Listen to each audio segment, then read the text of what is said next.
नमस्कार किसान भाइयों, लाइव फोन इन कार्यक्रम कृषि दर्शन के आज के अंक में आप सभी का बहुत बहुत स्वागत है। किसान भाइयों, जैसा कि हम सभी को पता ही है कि हमारा यह कार्यक्रम कृषि की समग्र जानकारियों को आप तक लेकर आता है। भाई, अगर कृषि की हम बहुत सारी जानकारियां प्राप्त कर लें, लेकिन उसकी एक छोटी सी बात जो कि है कीट प्रबंधन। कीट प्रबंधन एक छोटी नहीं, बहुत ही बड़ा विषय है, क्योंकि हम अपनी खेती को बेहतर बनाने के लिए समग्र प्रयास करते हैं। उसके अंदर एक छोटा सा कीट आए और बहुत बड़ा नुकसान पहुंचा के जाए, वो हम सहन नहीं करेंगे। तो क्यों ना इसी विषय की चर्चा कर ली जाए आज के अंक में। आज हम बात करेंगे रबी फसलों में कीट प्रबंधन के विषय में। अगर आपके मन में कोई प्रश्न या जिज्ञासा है तो जल्दी से अपना फोन उठाइए और अपने परेशानी हमसे साझा कीजिए। हम आपके सभी प्रश्नों का उत्तर देने के लिए तत्पर हैं। तो चलिए हमारा फोन नंबर नोट कर लीजिए, जो कि है 07552660049।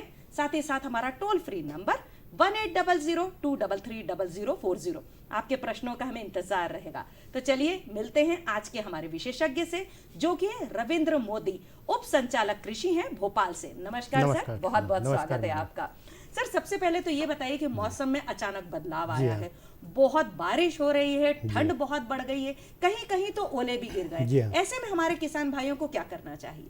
देखिए मैडम, जो है मध्य प्रदेश के लगभग 28 जिलों में बारिश हुई है, जो अभी तक हमारे पास में रिकॉर्ड है। हाँ जी। कहीं छुटपुट, कहीं ज़्यादा बारिश भी हुई है। जी जी। आमतौर पे अगर बारिश की सिर्फ बात करें तो रबी फसलों में जो बारिश हुई है वो हम उसको मोटे तौर पे ये कह सकते हैं कि लाभदायक है। कहीं कहीं ओला भी गिरा है। ओले की जो प्रकृति होती है वो बहुत ज़्यादा ऐसे बड़े क्षेत्र में नहीं गिरता, जैसे हम देखें कि पूरे जिले में ओला गिरे, ऐसा नहीं। ओला एक पट्टी में गिरता हुआ जाता है। तो कई गांव में ओलावृष्टि हुई है। निश्चय ही ओलावृष्टि से हमारे किसानों को नुकसान भी हुआ है। इसके लिए सरकार चिंतित है। सरकारी मशीनरी और फसल बीमा कंपनी के लोग लगातार ओले का सर्वे कर रहे हैं। हमारे किसान भाइयों को इससे चिंतित होने की आवश्यकता नहीं है। और पानी जो है वो लाभदायक है फसलों के लिए। हाँ, अब जो ध्यान रखने वाली बात यह है कि जब पानी खुला, बादल खुले, तो ठंड तेज गिरेगी, और ठंड जब तेज गिरेगी तो हमारी फसलों पे पाला पड़ने की संभावना लगातार बनी रहेगी। तो इसलिए किसान भाइयों को उससे थोड़ा सा सचेत रहने की आवश्यकता होगी कि यदि पाले की स्थिति बनती है, टेम्परेचर बहुत ज़्यादा डाउन जाता है, तो हमारे किसान भाई एक तो कोशिश ये करें कि विभाग के संपर्क में रहें, कृषि विज्ञान केंद्र के वैज्ञानिकों के संपर्क में रहें। और मोटे तौर पे अगर किसान भाइयों को अनुभव काफ़ी अच्छा होता है इस चीज़ का, पाले के बारे में। और अगर शाम का टेम्परेचर डाउन होता है, दोपहर के बाद से टेम्परेचर का डाउन होता है, तो हमारे किसान भाई इस चीज़ को समझ जाते हैं कि अब पाला पड़ने की संभावना है। तो ऐसी स्थिति में देखिए, एक तो पाले से बचाव होता है अगर हम सिंचाई कर दें तो। हमारे खेत में अगर पानी मतलब नमी रहती है, तो जमीन का जो टेम्परेचर है वो डाउन होने में थोड़ा सा टाइम लगता है। टेम्परेचर इतने जल्दी डाउन नहीं हो पाता है, तो पाले की संभावना कम होती है। तो जहाँ पे बरसात हुई है उन क्षेत्रों में खेतों में नमी है, वहाँ पे पाले की संभावना कम होगी। लेकिन जहाँ पे बारिश नहीं हुई है वहाँ पे पाले की संभावना बन सकती है। जहाँ बारिश हुई है वहाँ पे भी पाले की संभावना बन सकती है। ये नहीं है कि पाला नहीं पड़ेगा, लेकिन संभावना कम होगी। तो ऐसे में किसान भाई क्या करेंगे कि जब हम देखते हैं कि शाम का टेम्परेचर डाउन होता है तेजी से, तो वहाँ पे थायो यूरिया जो होता है, थायो यूरिया का छिड़काव हमारे किसान भाई कर सकते हैं। या जो सल्फर, वेटेबल सल्फर है, उसका छिड़काव यदि करेंगे तो पाले की संभावना से बहुत हद तक हम अपनी फसलों को बचा पाएंगे। बचा सकते हैं जी। कुछ किसान भाई ऐसे हैं जो कि देर से जो बुवाई हो रही है गेहूं की, वो करने वाले हैं, तो क्या उनके लिए कुछ कठिनाई आएगी या उनके लिए अच्छा क्या सलाह देंगे? जो हमारे किसान भाई देर से बोनी गेहूं की कर रहे हैं, तो पहला तो मध्य प्रदेश के किसानों के लिए अब मेरा उनसे सलाह ये होगी कि अब गेहूं की बुआई का टाइम नहीं बचा है। अच्छा। हाँ, दिसंबर के लास्ट वीक तक हमारे यहाँ किसान लोग बोनी करते हैं। जो धान निकालते हैं, धान के बाद में जो बोनी होती है वो जनरली दिसंबर के लास्ट वीक तक हो जानी चाहिए। अच्छा। अब यदि हमारे किसान भाई, देखिए क्या होता है कि अब जिनने छोड़ दिया था, हमारा मतलब प्लान नहीं था कि हमें बोनी नहीं करना, लेकिन अब पानी गिर गया है, तो अब पानी गिर गया, उस नमी का वो उपयोग करना चाहते हैं। उपयोग है ना, क्योंकि आज पूरी 10 तारीख हो गई है, अब वो उपयोग करके और वो बोनी करना चाहते हैं। लेकिन उन किसान भाइयों के लिए मेरी सलाह ये होगी कि यदि आज आप बोनी करेंगे तो जब आपकी फसल वहां पे बाली पे होगी, उस टाइम पे क्या होगा कि गर्मी गिरने लगेगी, तो आपकी जो बाली है ना वो पोची रह जाएगी, उसके अंदर दाना प्रॉपर बनेगा नहीं। तो जो किसानों को फायदा होने की संभावना है वो बहुत कम है। इसलिए किसान भाइयों को मेरी सलाह होगी कि अब बोनी आप ना करें। जिन लोगों ने पछेती बोनी करी है, दिसंबर के लास्ट वीक तक जिन लोगों ने बोनी करी है, उन लोगों के लिए मेरी सलाह ये होगी कि जो किसान भाई बोनी कर चुके हैं, उनने बोनी के टाइम पे अपना जो यूरिया का डोज है वो 50% दिया था। 30 दिन करीब, मतलब 21 से 24 दिन करीब फसल 25 दिन हो जाए तो उस टाइम पे अब उन्हें जो अपना बाकी का आधा यूरिया का डोज है, अगर उनने 3 का प्लानिंग किया 3 डोज का, तो 1/4 उन्हें दे देना चाहिए। और अगर 2 का प्लानिंग किया उनके पास पानी कम है तो उन्हें जो आधा यूरिया का डोज है वो अब उन्हें देना चाहिए। दूसरी उन लोगों के लिए सलाह मेरी ये होगी कि अब अपने खेतों की खरपतवार की आप जो है थोड़ी सी निगरानी रखेंगे, क्योंकि पानी गिरा है, खरपतवार नेचुरली उगेंगी। तो कुल्फा डोरा चला के भी आप खरपतवार का नियंत्रण कर सकते हैं, बहुत अच्छा नियंत्रण होगा। मेरी सलाह उनके लिए ये होगी कि अगर आप जो है रासायनिक खरपतवार नाशक के ऊपर ना जाके अगर आप हाथों से उसको उखाड़ेंगे तो आपकी मिट्टी भी खुलेगी, उससे पौधों के लिए सांस लेने के लिए वायु का संवहन अच्छा होगा। तो बेहतर ये है कि आप कुल्फा डोरा चलाएं या हाथ से जो है रॉगिंग करके और खरपतवार का नियंत्रण करेंगे तो अच्छा होगा। सर ये बताएं किसान भाइयों को कि मान लीजिए कि 1-2 दिन में पाला गिर जाए तो उन्हें क्या पहले से कुछ बचत करनी चाहिए या पाला गिरते समय कुछ विशेष काम करें? देखिए, मैंने आपको बताया ना कि अगर पाला गिरने की संभावना है तो शाम के टाइम जैसे आपको देखते हैं कि टेम्परेचर डाउन हो रहा है तो आप थायो यूरिया का स्प्रे कर दीजिए। अच्छा, थायो यूरिया का स्प्रे करने से क्या होता है कि पौधों के अंदर जो है गर्मी का संचार होता है। अच्छा। तो पाला जो गिरता है उससे नुकसान पौधों के लिए नहीं होता। थायो यूरिया कर देंगे या सल्फर बेटेबल सल्फर आती है, बेटेबल सल्फर का आप स्प्रे अगर करेंगे तो पाले की संभावना आपके खेतों में बहुत कम हो जाएगी। कुछ किसान भाई ये जानते हैं कि मेढ़ों पर अगर धुआं बिल्कुल सही कह रहे हैं वो भी क्या बचत धुआं करने से भी पाले से जो है बहुत अधिक बचत होती है। किसान भाई वो भी जो है अपना सकते हैं। मेढ़ों के ऊपर जो कचरा रहता है उससे क्या कचरे का भी जो है सफाई हो जाएगी और धुएं से आपके पाले के भी जो है पौधों का संरक्षण होगा। वो आप तो बहुत अच्छी बात है। जो किसान भाइयों ने जो पीछे की जो गेहूं की बुवाई की है, जो पिछेती खेती, उसमें अगर खरपतवार लग जाए तो उससे किस प्रकार से बचत हो सकती है? देखिए, किसान भाई क्या है कि गेहूं में दोनों तरह के खरपतवार लगने की संभावना होती है, चौड़ी पत्ती वाले भी और सकड़ी पत्ते वाले भी। तो मेट सल्फ्यूरान मिथाइल और क्लोडिनोफाप, इन दोनों का जो कॉम्बिनेशन है वो अगर किसान भाई डालेंगे तो नियंत्रण बेहतर होगा। लेकिन मेरी पहली सलाह हमेशा यही रहेगी कि आप उस खरपतवार को अगर कुल्फा डोरा और हाथ से निकाल के उसका नियंत्रण करेंगे तो ज़्यादा बेहतर होगा। वो आपके लिए डबल फ़ायदा देगा। एक तो खरपतवार का भी आपका नियंत्रण होगा और दूसरा आपकी ज़मीन की दशा भी सुधरेगी। जी, कई बार देखा गया है कि जो खेत की मिट्टी में दीमक रहती है और वो दीमक खेत की मिट्टी के साथ में पूरी की पूरी फसल को खत्म कर देती है, अंदर ही अंदर फसल गलने लगती है, तो उसके लिए किसान भाई क्या करें? हाँ, देखिए क्या है कि मध्य प्रदेश में दीमक का एक ट्रेंड है और दीमक जो ज़्यादा एक्टिव होती है वो रबी सीजन में ज़्यादा एक्टिव होती है, क्योंकि खरीफ में क्या होता है कि मिट्टी में पानी रहता है और पानी होने की वजह से दीमक उतना एक्टिव नहीं रह पाती है। तो रबी फसलों में दीमक की समस्या मध्य प्रदेश में अधिकतर पाई जाती है, ख़ास तौर से गेहूं के खेत में बहुत ज़्यादा दीमक पाई जाती है। दीमक के कंट्रोल के लिए 2-3 उपाय हैं जो बहुत कारगर हैं। कुछ तो विधियां हमारे किसान भाइयों ने खुद ईजाद की हैं। यदि आप सिंचाई कर रहे हैं तो आप सिंचाई के पहले जो है अपने खेत में जो आपके ट्रैक्टर का या आपके ट्रक का या आपकी कार का जो जला हुआ मोबिल ऑयल होता है, तो हमारे किसान भाई उस मोबिल ऑयल को अपने खेतों में फैला दें, यहाँ वहाँ, मतलब पूरी तरह से ऐसा नहीं फैलाना है, लेकिन कहीं कहीं ऐसा छिड़काव जैसा मिट्टी पे कर दें, पौधों के ऊपर नहीं करना। मिट्टी के ऊपर मोबिल ऑयल छोड़ देंगे आप और उसके बाद में अगर आप स्प्रेयर से पानी चलाएंगे तो उससे आपको बेहतर नियंत्रण मिलेगा दीमक का। ये हमारे किसानों के द्वारा ईजाद की हुई एक विधि है। दूसरी एक विधि जो हम लोग जैविक विधि अपनाते हैं, उसके लिए किसान भाइयों को क्या करना है कि अपनी खेत में जगह जगह गड्ढे खोद लेंगे और जो हमारे पुराने मटके होते हैं वो पुराने मटके उसमें जो है मिट्टी में उसको गाड़ देंगे। वो मटका इस हिसाब से गाड़ेंगे कि उसका जो मुंह है वो अपनी जो ज़मीन है उसके लेवल पर रहेगा। उस मटके के अंदर जो भुट्टे होते हैं ना, अपने मक्के के भुट्टे, मक्के के भुट्टों के जो अंदर वाला छूचन रहता है वो उसको मटके के अंदर पूरा भर देंगे। और भरने के बाद में उसको ऐसा छोड़ देंगे। 2-3 दिन बाद आप देखेंगे तो वो मटके के अंदर दीमक आपको पूरी भरी हुई मिलेगी। एक्चुअली में जो मक्के के भुट्टे का छूचन होता है उसकी स्मेल दीमक को आकर्षित करती है और दीमक उसको खाने के लिए वहाँ पे आता है। और जब आप देखेंगे कि 2-3 दिन में वो मटका पूरा भर गया, उस मटके को आप उसका मुंह कपड़े से बांध के उसको उठाएंगे और उसके अंदर का जो दीमक है उसको जला देंगे। ये बहुत अच्छा कंट्रोल आपको मिलेगा।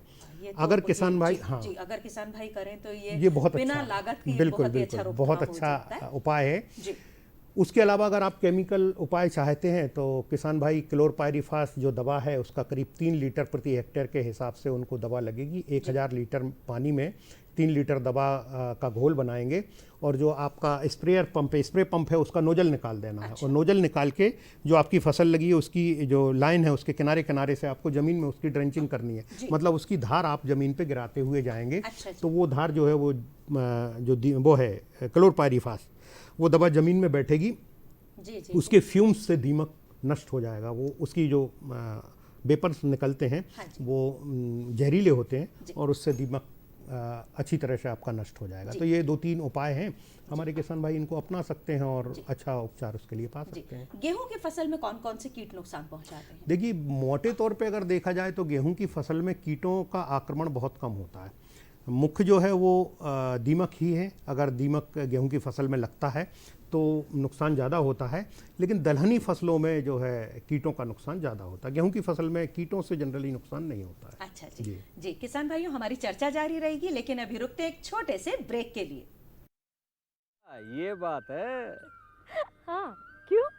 क्या हुआ? अब बात नहीं होती क्या? अब तो झट से बात हो जाती है। संबंधी समस्याओं का अपनी भाषा में तुरंत हल पाने के लिए पूरे भारत में किसी भी फोन से हेल्पलाइन नंबर पर संपर्क करें। किसानों का दोस्त किसान कॉल सेंटर।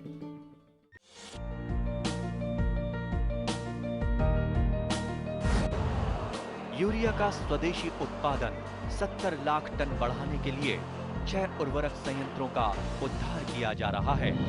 FCIL के गोरखपुर, सिंदरी, तलचर और रामागुंडम संयंत्र, HFCL की बरौनी इकाई और BVFCL की नामरू फोर्थ। सोने पर सुहागा ये है कि देश में अब बनेगा सिर्फ नीम लेपित यूरिया, क्योंकि इससे होगा किसानों का फायदा ही फायदा। अनाज का उत्पादन 10% तक बढ़ेगा। बढ़ेगी 10 से 15% नाइट्रोजन क्षमता।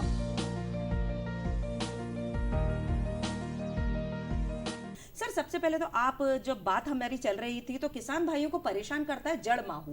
तो जड़ माहू का नियंत्रण किसान भाई किस प्रकार से कर सकते हैं? देखिए, अपनी ब्रेक पे जाने के पहले गेहूं फसल में कीटों की बात चल रही थी जी। जड़ माहू का प्रकोप मध्य प्रदेश में बहुत कम देखने को मिलता है, लेकिन फिर भी हाँ कुछ क्षेत्रों में मिलता है। हाँ जी। अगर जड़ माहू आपके खेतों में लगा हुआ है और अगर आपने दीमक का उपचार किया है क्लोरपायरीफास से, तो फिर आपको किसी भी दवा डालने की आवश्यकता नहीं है। अच्छा जी। और अगर आपने दीमक का उपचार नहीं किया है तो आप क्लोरपायरीफास जड़ माहू के लिए उपयोग कर सकते हैं। उससे क्या होगा कि जड़ माहू भी आपका कंट्रोल होगा, क्लोरपायरीफास भी होगा। कुछ क्षेत्रों में सैनिक कीट का भी आक्रमण गेहूं पे देखा गया है पिछले दिनों में। अगर किसी खेत में गेहूं में सैनिक कीट का जो है आक्रमण हुआ है तो वहाँ पे क्लोरपायरीफास नाम की दवा जो होगी वो 1.5 लीटर प्रति हेक्टेयर के हिसाब से अगर हमारे किसान भाई उसको उपयोग करेंगे तो अच्छा उनको उपचार मिलेगा। जड़ माहू के लिए दूसरी एक और दवा आप उपयोग कर सकते हैं। इमिडाक्लोरपिड नाम की दवा है। 250 ml प्रति हेक्टेयर के हिसाब से अगर आप इमिडाक्लोरपिड का छिड़काव करेंगे तो भी जड़ माहू से आपको अच्छा कंट्रोल मिलेगा। चलिए, बहुत अच्छी ये बात आप है। कर सकते हैं। किसान भाई बहुत ज्यादा कभी-कभी परेशान देखने को मिलते हैं जो सक्रिय पत्ती की खरपतवार है, तो उसका नियंत्रण करने के लिए कुछ विशेष उपाय? देखिए, सक्रिय पत्ती के खरपतवार का अगर नियंत्रण आप करना चाहते हैं तो क्विडेनोफास प्रोफास जो है दवा बाजार में उपलब्ध है। उसको आप अगर अपने खेत में डालेंगे तो उससे आपको अच्छा नियंत्रण मिलेगा। लेकिन जो फसल 40 दिन से ऊपर हो चुकी हैं उनमें आप केमिकल नियंत्रण नहीं करें तो अच्छा होगा। ये मेरा आपके लिए सलाह है, क्योंकि वो इकोनॉमिकल नहीं होगा। अगर 40 दिन से ऊपर फसल हो गई है तो फिर आपको हाथ से उखाड़ के ही उनका नियंत्रण करना होगा, वो ज़्यादा बेहतर होगा। क्योंकि 40 दिन के बाद में फिर कोई भी दवा खरपतवार के ऊपर ज़्यादा उतना नियंत्रण अच्छा नहीं दे पाती है। जी। चने के कीट की अगर हम बात करें, क्योंकि देखने को मिलता है कि चने में जो इल्ली है वो बहुत ज़्यादा नुकसान पहुंचाती है, तो उसका नियंत्रण कैसे? बिल्कुल सही बात है आपकी। चना जो है मध्य प्रदेश में बहुत बड़े क्षेत्र में लगाया जाता है। हमारे प्रदेश में दलहन उत्पादन में अच्छा स्थान है और चने की खेती में हर साल इल्ली की समस्या होती है। दो तीन तरह की इल्लियाँ उसमें होती हैं। चने की इल्ली भी होती है, कटुआ इल्ली भी होती है। और इन इल्लियों का अलग अलग टाइम पे जो है आक्रमण होता है। शुरुआती दौर में कटुआ इल्ली जो है चने में नुकसान करती है। वो उसका जो नेचर ऑफ डैमेज है वो इस तरह का है कि रात्रि में ये इल्ली निकलती है और चने की ऊपर की जो कोमल टहनियाँ उनको काट काट के गिरा देती है, और दिन में जो है वो दिन के उजाले में मिट्टी के अंदर छुप जाती है। किसानों को दिन में इल्ली खेत में दिखने को नहीं मिलती है, लेकिन यदि वो खेत में घूमेंगे तो चने की जो टहनियाँ हैं यहाँ वहाँ उनको खेत में बकरी हुई मिलेंगी। अगर चने की टहनियाँ गिरी हुई आपको मिल रही हैं तो आप इस चीज़ को समझ लीजिए कि आपके खेतों में चने उसका कटुआ इल्ली का जो है कटवर्म जिसको हम कहते हैं उसका आक्रमण हुआ है। उसके लिए आपको नियंत्रण करना होगा।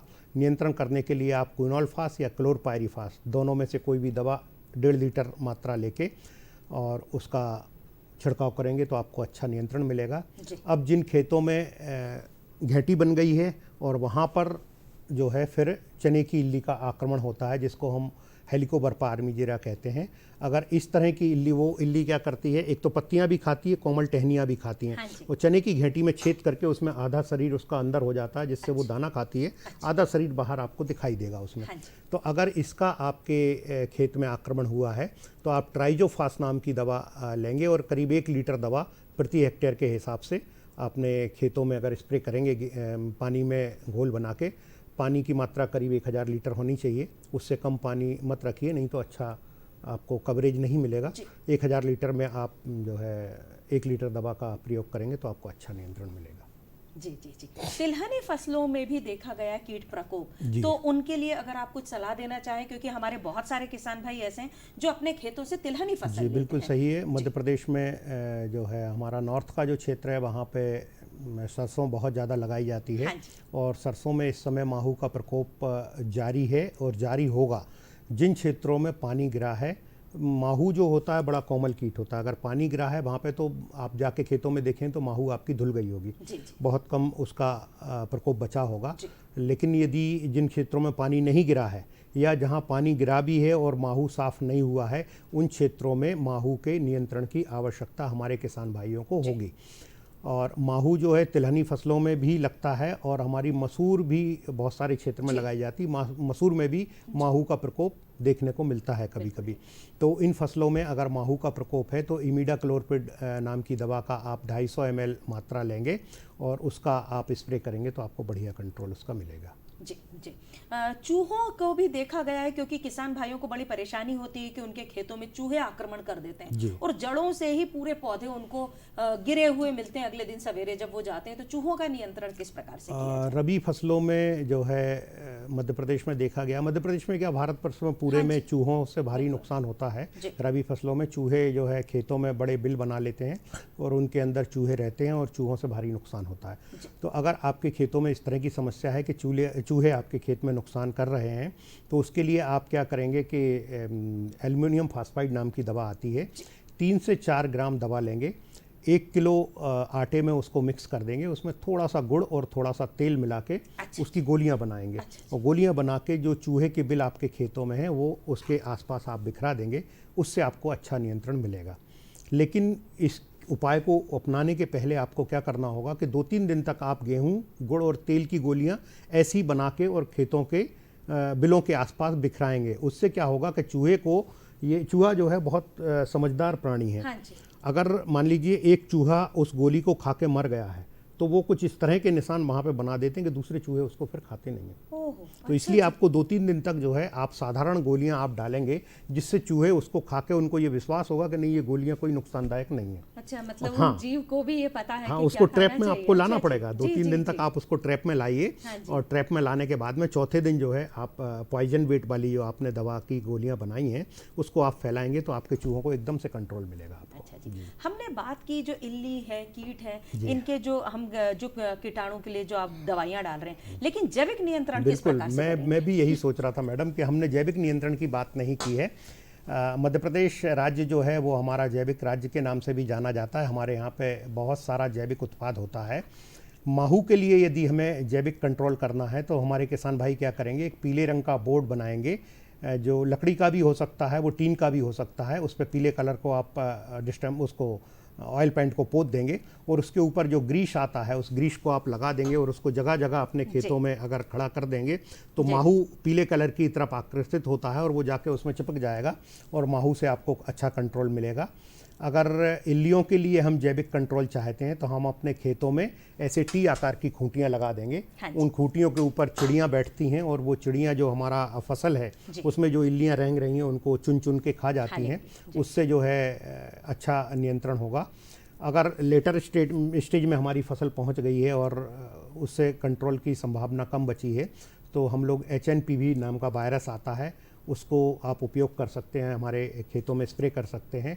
बेब्रियाना बेसियाना टाइप के आप जो जैविक दवाएं हैं उनका भी उपयोग आप कर सकते हैं जैविक कीट नियंत्रण के लिए। फेरोमोन ट्रैप से क्या फायदा होगा? बिल्कुल, फेरोमोन ट्रैप तो मध्य प्रदेश की इजाद है, हमारे यहाँ JNKVB से फेरोमोन ट्रैप निकला है। आप मैडम आज बहुत अच्छे तरह से किसानों के लिए सवालों को एकत्रित करके आई हैं। फेरोमोन ट्रैप बिल्कुल लगाना चाहिए, लाइट ट्रैप लगाना चाहिए। फेरोमोन ट्रैप में क्या है, एक छोटी सी कीप होती है, उसके नीचे एक पॉलीथीन लगी रहती है, उस कीप में हम सेप्टा लगाते हैं। सेप्टा में जो है ना वो कीट की गंध होती है, जिससे हमारे मादा कीट की गंध होती है, जिससे हमारे नर कीट उसकी तरफ आकर्षित होते हैं और रात में जो है ना उस खुशबू की तरफ वो आकर्षित होकर उस ट्रैप में फंस जाते हैं। और पॉलीथीन में आप नीचे देखेंगे तो उसमें जो है ना पूरे कीट भरे हुए आपको मिलेंगे। नर कीट जो हैं उनको आप सुबह में निकाल के और उसको या तो ज़मीन में गड़ा दीजिए या फिर उसको उसमें आग में जला दीजिए। अब रही बात लाइट ट्रैप की, तो लाइट ट्रैप हम अपने खेतों में लगाएंगे तो उसमें क्या होता है कि एक लाइट उसमें जलती रहती है, नीचे जो हमारा पानी भरा रहता है उसमें मिट्टी का तेल या केमिकल कोई भी डाल देते हैं हम, तो वो लाइट की तरफ, ये साधारण है जो हमारे किसान भाई बना सकते हैं उस तरह से, लाइट की तरफ वो कीड़े आकर्षित होते हैं और उसमें पानी में गिर के वो नष्ट हो जाते हैं। और बाज़ार में अगर बना हुआ हम लाइट ट्रैप खरीदना चाहें तो लाइट ट्रैप बाज़ार में बना हुआ आता है, बहुत ज़्यादा महंगा नहीं होता है, सस्ता लाइट ट्रैप होता है। उसकी स्थापना हम अपने खेत में कर देंगे, लाइट की तरफ जो है पतंगे आकर्षित होंगे और आके उस ट्रैप में फंस जाते हैं।